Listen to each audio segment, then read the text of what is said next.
आकाशवाणी रांची से प्रस्तुत है समाचार ध्वनिचित्र।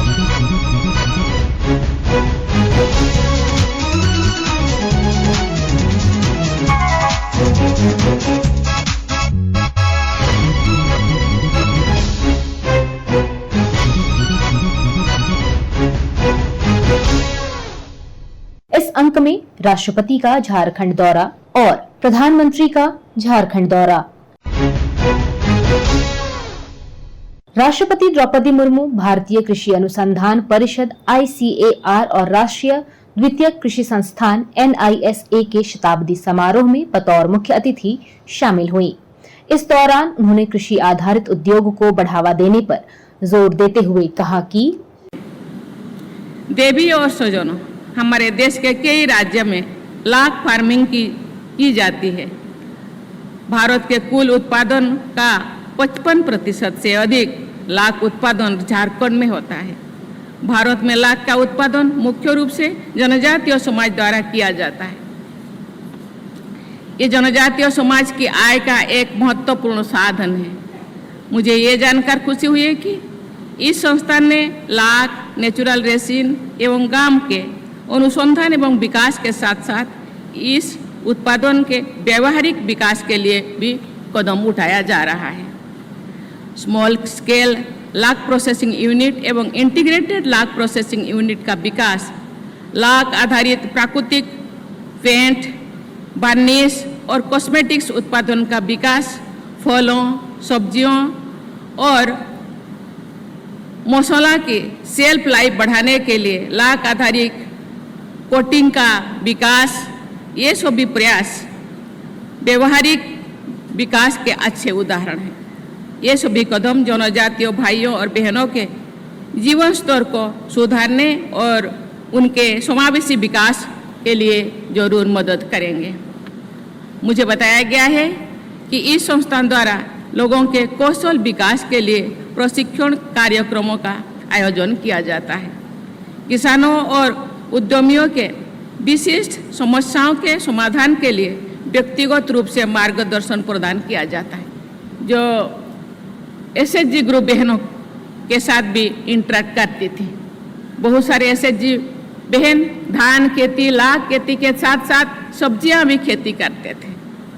इसीलिए मैं यहाँ के अधिकारियों से मैं दरखास्त करना चाहती हूँ, आग्रह करना चाहती हूँ कि जो बहनें सब्जी उत्पादन करते हैं और रांची हो या कोई ऐसे आसपास के शहरों में लाते हैं, कभी कभी सब्जी खराब हो जाता है, उनको भी उस चीज़ को सिखाया जाए ताकि वो, क्योंकि यहाँ कोई स्टोरेज की व्यवस्था है कि नहीं मुझे पता नहीं, लेकिन वो बहुत दिन तक तो अपने सब्जियों को ताज़ा रख सकते हैं और अपना अच्छे मूल्य उनको मिल सकता है। मुझे ये जानकर खुशी हो रही है कि हाल ही में यहाँ प्रोसेसिंग एंड फूड इंजीनियरिंग तथा एग्रीकल्चर केमिकल के पोस्ट ग्रेजुएट स्तर के कोर्सेज शुरू किए गए हैं। मैं आशा करती हूँ कि ये पाठ्यक्रमों कृषि और खाद्य प्रसंस्करण के उत्कृष्ट विशेषज्ञों का निर्माण करेंगे। राज्यपाल संतोष कुमार गंगवार भी ICAR के शताब्दी समारोह में शामिल हुए। अपने वक्तव्य में उन्होंने किसानों के लिए प्रधानमंत्री के प्रयासों के प्रति आभार व्यक्त करते हुए कहा कि संस्थान ने लाख उत्पादन, प्रोसेसिंग और मूल्य वर्धन के क्षेत्र में उत्कृष्ट कार्य किया, जिससे न केवल झारखंड बल्कि पूरे देश के किसानों को समृद्ध बनाने की दिशा में योगदान किया है। प्रसन्नता की बात है कि झारखंड लाख उत्पादन में अग्रणी है और इस संस्थान ने लाख उत्पादन के साथ साथ प्रोसेसिंग और उत्पाद विकास में अनेक तकनीकी नवाचार किए हैं। इससे न केवल किसानों की आय बढ़ी है बल्कि कृषि उत्पादों का वैश्विक स्तर पर भी विस्तार हुआ। जिस प्रकार से हमारी सरकार काम कर रही है, हमारा देश के प्रधानमंत्री इसी हिसाब से काम कर रहे हैं कि हम माताओं बहनों को स्वावलंबी बनाएं। झारखंड की अधिकांश आबादी कृषि पर निर्भर है। राज्य के किसानों को खुशहाल बनाना ही हमारी समृद्धि का आधार है। हमारे यशस्वी प्रधानमंत्री जी द्वारा किसानों की आय बढ़ाने के लिए जो प्रयास किए जा रहे हैं, प्रधानमंत्री किसान सम्मान निधि योजना और किसान क्रेडिट कार्ड जैसी योजनाएं किसानों के लिए अत्यधिक लाभकारी सिद्ध हो रही है। मुख्यमंत्री हेमंत सोरेन भी इस शताब्दी समारोह का हिस्सा बने। इस दौरान उन्होंने किसानों के विकास के लिए बेहतर नीति बनाने पर बल देते हुए कहा कि किसानों का जो खेत से लेकर बाजार तक का जो सफर है, वो सफर ऐसा हो जहां बिचौलियों का कोई जगह ना हो। आज मुझे लगता है देश में बिचौलियों का जो जमात है वो इतना शक्तिशाली हो चुका है, इतना शक्तिशाली हो चुका है कि आज आपके मेहनत की गाढ़ी कमाई वो अपनी जेब में ले जाता है। मुझे लगता है किसानों के प्रति जो हम लोगों का संवेदनाएं हैं वो आज से नहीं, सदियों से किसान को हम लोगों ने सर आंखों पर रखा है और आने वाला समय भी रखेंगे। इसीलिए जय किसान जय जवान जैसे नारे देश में गूंजे। लेकिन किसान कितना मेहनत करता है, कितना जद्दोजहद करता है, ग्रामीण क्षेत्रों में किसानों से पूछा जाए, उनके हालात देखे जाए तो पता चलता है। आज के दिन में जैसे पर्यावरण में जो परिवर्तन है, जिस तरीके से कभी कम बारिश, कभी अधिक बारिश, कभी सुखाड़ की स्थिति, ऐसे स्थिति में किसान, अगर हम आंकड़े को भी देखें, ये 100 साल की संस्था हमारा ये अनुसंधान केंद्र है और 100 सालों में अगर हम किसानों की संख्या देखें तो बड़े पैमाने पर जो किसान थे वो आज के दिन में खेतीहर मजदूर बनने के लिए मजबूर हुए हैं।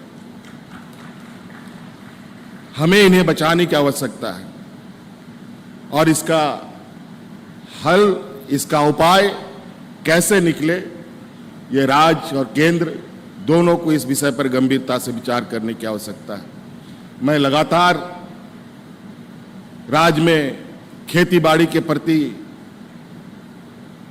आम सभाओं के माध्यम से, नीति निर्धारणों के माध्यम से, सिर्फ जो मौसमी फसल है इसके अलावा वैकल्पिक खेती की ओर कैसे आगे लोग बढ़े, इस पर हम लोगों ने लगातार काम किया है और आपके इस लाह उत्पादन को भी हम लोगों ने कृषि का दर्जा दे भी दिया है। आय के स्रोतों में बढ़ावा कैसे हो, कैसे वैकल्पिक खेती को बढ़ाया जाए, कैसे पशुपालन की व्यवस्था को बढ़ाया जाए, इस पर हमें मजबूती के साथ आगे कदम बढ़ाने की आवश्यकता है और संकल्प लेने की आवश्यकता है कि किसान को हम कैसे आत्मनिर्भर बनाएं। इन शब्दों के साथ बहुत बहुत धन्यवाद। ICAR के शताब्दी समारोह के इस मौके पर केंद्रीय कृषि एवं किसान कल्याण मंत्री शिवराज सिंह चौहान ने किसानों की आय दोगुनी करने के लिए केंद्र सरकार के प्रयासों की जानकारी देते हुए बताया कि कृषि विभाग आदिवासी भाई बहन, गरीब भाई बहन, पिछड़े भाई बहन इस खेती के काम में लगे हैं और इसलिए लाख का उत्पादन कम से कम दुगना हो जाए। लाख के उत्पादन में लगे भाई और बहनों को और प्रोत्साहन मिले, उनकी आय बढ़ जाए और लाख के उत्पादक किसानों को, अभी चूंकि ये फॉरेस्ट डिपार्टमेंट में आता है, वनोत्पाद है, इसलिए कृषि विभाग की योजनाओं का लाभ नहीं मिलता। इसलिए मैं पूरी गंभीरता से प्रधानमंत्री जी के आशीर्वाद से ये प्रयत्न करूंगा कि लाख को कृषि उत्पाद के रूप में पूरे देश में मान्यता मिल जाए। इसमें हम कसर नहीं छोड़ेंगे और प्रधानमंत्री जी के आशीर्वाद से यह संभव होगा तो कृषि विभाग की कई योजनाओं का फायदा हमारे लाह के उत्पादक किसानों को मिलेगा, लाह की प्रोसेसिंग के लिए मिलेगा। दूसरी चीज जो बार बार यहाँ आई है, लाह के क्लस्टर आधारित प्रसंस्करण इकाइयों की स्थापना, और इसलिए भारत सरकार पूरी ताकत से इस पर ध्यान देगी कि हम क्लस्टर आधारित प्रसंस्करण इकाइयों की स्थापना में मदद करें ताकि प्रोसेसिंग का काम आसान हो जाए और प्रोसेसिंग के कारण लाह के ठीक रेट प्रोसेसिंग के बाद हमारे किसानों को मिल जाए। एक बात आई है मिनिमम सपोर्ट प्राइस की, कि उसको भी कुछ बढ़ाने की आवश्यकता है, तो हम हमारे जनजातीय विभाग के साथ मिलके इस बात का प्रयत्न करेंगे, क्योंकि ये नरेंद्र मोदी जी ने किया कि जितना खर्चा आता है उत्पादन में, कृषि उत्पादन में, उसमें 50% लाभ फायदा जोड़कर ही मिनिमम सपोर्ट प्राइस तय की जाए। तो मैं आपको विश्वास दिलाता हूं कि जितनी लागत आती है उसमें कम से कम 50% फायदा जोड़कर ही मिनिमम सपोर्ट प्राइस ला के तय हो, ताकि ज्यादा पैसा हमारे भाई बहनों को मिल सके। किसानों को प्रशिक्षण की बात अभी यहां आई थी, अभी 1500 किसानों को प्रशिक्षण दिया जा रहा है। मुझे अभिजीत ने कहा कि 1500 के बजाय अगर 5000 किसानों को प्रशिक्षण दिया जाएगा तो हम प्रशिक्षित करके इस खेती से ज्यादा लाभ उठाने वाले भाई बहन तैयार कर सकेंगे। और इसलिए इस साल से 1500 नहीं 5000 किसानों को यहां प्रशिक्षण देने का काम किया जाएगा, ताकि प्रशिक्षण प्राप्त करके वो ज्यादा लाभ कमा सके।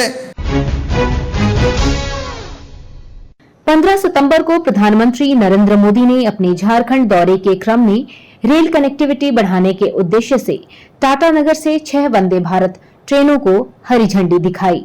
इस अवसर पर उन्होंने अपने संबोधन में कहा कि आज तेज विकास के लिए हर राज्य, हर शहर वंदे भारत जैसे हाई स्पीड ट्रेन चला चाहता है। अभी कुछ ही दिन पहले मैंने उत्तर और दक्षिण के राज्यों के लिए 3 नई वंदे भारत एक्सप्रेस को हरी झंडी दिखाई थी। और आज टाटानगर से पटना, टाटानगर से उड़ीसा के ब्रह्मपुर, राउरकेला से टाटानगर होते हुए हावड़ा, भागलपुर से दुमका होते हुए हावड़ा, देवघर से गया होते हुए वाराणसी और गया से कोडरमा, पारसनाथ, धनबाद होते हुए हावड़ा के लिए वंदे भारत एक्सप्रेस की सेवा शुरू हुई है। और अभी जब मंच पे आवास वितरण का कार्यक्रम चल रहा था, उसी समय मैंने झंडी दिखा करके इन सभी वंदे भारत ट्रेनों को विदाई भी दे दी और वो अपने गंतव्य स्थान पर चल पड़ी है। पूर्वी भारत में रेल कनेक्टिविटी के विस्तार से इस पूरे क्षेत्र की अर्थव्यवस्था को मजबूती मिलेगी। इन ट्रेनों से कारोबारियों को, छात्रों को लाभ होगा। इससे यहां आर्थिक और सांस्कृतिक गतिविधियां भी तेज होगी। आप सभी जानते हैं आज देश और दुनिया से लाखों की संख्या में श्रद्धालु काशी आते हैं। काशी से देवघर के लिए वंदे भारत ट्रेनों की सुविधा होगी तो उनमें से बड़ी संख्या में लोग बाबा वैद्यनाथ के भी दर्शन करने जाएंगे। इससे यहां पर्यटन को बढ़ावा मिलेगा। टाटानगर तो देश का इतना बड़ा औद्योगिक केंद्र है, यातायात की अच्छी सुविधा यहां के औद्योगिक विकास को और गति देगी। पर्यटन और उद्योगों को बढ़ावा मिलने से झारखंड के युवाओं के लिए रोजगार के अवसर भी बढ़ेंगे। इसी झारखंड दौरे के क्रम में वीडियो कॉन्फ्रेंसिंग के माध्यम से प्रधानमंत्री ने पीएम आवास योजना ग्रामीण के तहत योजना की राशि सीधे लाभुकों के बैंक खाते में हस्तांतरित की और कहा कि आज यहां झारखंड के हजारों लाभार्थियों का पक्का घर बनाने के लिए पहली किस्त जारी की गई है। पीएम आवास योजना के तहत हजारों लोगों को पक्का घर भी बनाकर दिया गया है। घर के साथ साथ उन्हें शौचालय, पानी, बिजली, गैस कनेक्शन की सुविधा भी दी गई है। हमें याद रखना है, जब एक परिवार को अपना घर मिलता है तो उसका आत्मसम्मान बढ़ जाता है। वो अपना वर्तमान सुधारने के साथ भी ही बेहतर भविष्य के बारे में सोचने लगता है। उसे लगता है कि कुछ भी संकट हो तो भी उसके पास एक अपना घर तो रहेगा ही। और इसे झारखंड के लोगों को सिर्फ पक्के घर ही नहीं मिल रहे, पीएम आवास योजना से गांवों को और शहरों में बड़ी संख्या में रोजगार के अवसर भी तैयार हो रहे हैं। और इसके साथ ही आकाशवाणी रांची के समाचार सेवा प्रभाग द्वारा समाचार ध्वनि चित्र का आज का संस्करण समाप्त हुआ। यह कार्यक्रम प्रत्येक शनिवार रात्रि 7:45 बजे प्रसारित किया जाता है। संपादक कृष्ण कुमार लाल, प्रस्तुतकर्ता और प्रवक्ता कामिनी।